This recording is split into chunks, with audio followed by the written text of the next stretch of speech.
C'est clair que c'est une nouvelle donne pour les économies mondiales et pour les marchés financiers.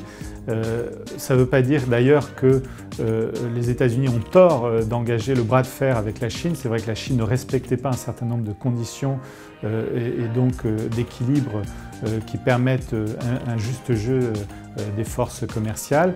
Donc il y a un bras de fer. Il risque de continuer encore assez longtemps, probablement même jusqu'aux élections américaines à la fin 2020.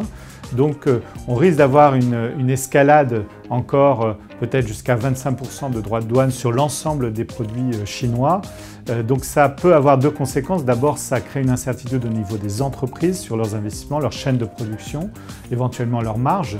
Et puis ça crée aussi une incertitude sur le pouvoir d'achat des ménages américains et qui sont un gros soutien évidemment de la croissance américaine. Et c'est là-dessus que se concentrent, je dirais, les inquiétudes des marchés.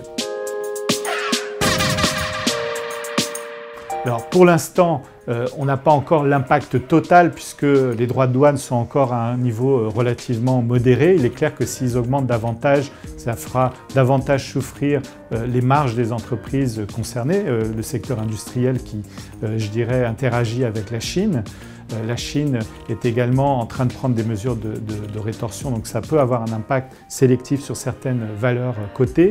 Pour l'instant, ça semble bien digéré par les marchés financiers puisque les marchés d'actions restent en forte hausse cette année. Il ne faut pas oublier aussi que les banques centrales ont des marges de manœuvre pour faire face à ces risques un peu exogènes. Donc elles ont tendance à réduire leur taux d'intérêt pour calmer le jeu et soutenir la croissance. Et donc il nous semble que les impacts devraient être assez limités sur le pouvoir d'achat autour de 0,3 à 0,5% pour les ménages américains. Donc c'est quelque chose qui peut être digéré et donc on pense que ça ne devrait pas durablement empêcher les marchés d'actions de bien se tenir dans un contexte de taux d'intérêt très très bas.